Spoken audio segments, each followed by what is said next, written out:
Isang mapagpalang araw po sa ating lahat. Welcome back po sa ating 365 Daily Devotion with Pastor Russell Apollo. So, ang topic po natin for today is some blessings are not meant for us. Siyempre, patuloy pa rin tayo sa ating Bible Character Edition.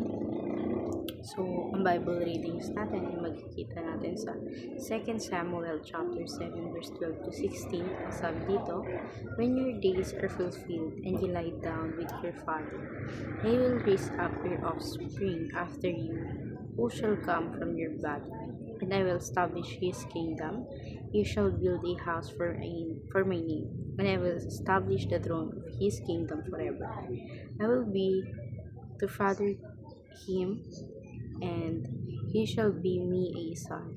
When he commit iniquity, I will discipline him with the rod of men, when with the strip of sand of men. But my feet love will not depart from him, as I took it from Saul, whom I put away from before you, and your house and your kingdom shall be made sure forever before me.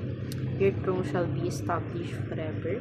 So, sa Tagalog, sabi dito, "Kapag ang iyong araw ay naganap at ikaw ay matutulog kasama ang iyong mga ninuno, aking ibabangon ang iyong binhi pagkatapos mo bumumula sa iyong katawan, at ang aking itatatag ang kanyang kaharian.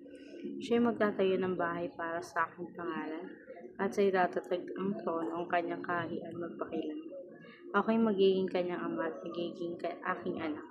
Kapagkat siya'y gumawa ng kasamaan, paparusahan ko siya sa pamalo ng tao at ng paglampas ng kanyang mga anak ng mga tao."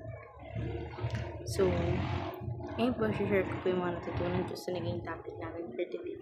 Simula tayo sa ating teaching. First teaching, many of God's blessings are meant for our children. So, yung mga blessings na binibigay pala sa atin ng ating Panginoon, minsan, ang kalakip nun is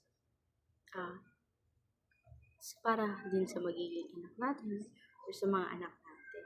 Sa ating second teaching naman, God made covenant with David, the David covenant. So, si God nagkaroon siya ng kasunduan kay David, and yung kasunduan na yun with David, yun yung tinawag na Davidic covenant. So, sa ating third teaching naman, we are citizen of kingdom under King Jesus. So, tayo yung anak ng ating Panginoong Kristo, na kung saan ay under tayo sa pamumuno ng ating Panginoon, di ba?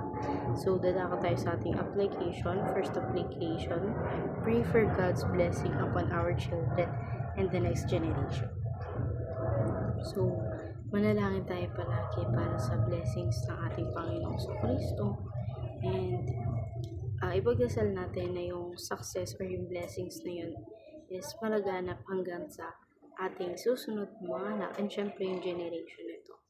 Sa ating second application naman, understand the Bible and know the role in God's story. So, kailangan natin intindihan kung ano yung kalakip ng istorya ng Biblia, and syempre yung mga role ng ating Panginoon. So, sa ating third application naman, trust God's perfect timing according to His internal plan. So, lagi natin tatandaan na si God is mayroong perfect timing na tinatawag. And syempre, kung tayo may panalangin sa Kanya, palagi natin tandaan na hintayin natin yung perfect timing sa Kanyang mga pangako or plano sa buhay natin.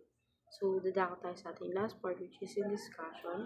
Why are some blessings are not meant for us but for our children? Para sa akin kasi nakikita ng Panginoon na at that time na hindi natin siya nakukuha, alam ng Panginoong Kristo na mas kailangan ito na magiging anak natin. And sa pamagitan nun, marirealize natin na kaya hindi natin siya nakuha in the first place or ng ganong kaaga, para mas matutunan natin yung mga bagay na ganon. And sa ganon, may pasa na sa magiging anak natin. So, yun lang from today's discussion. Thank you for watching.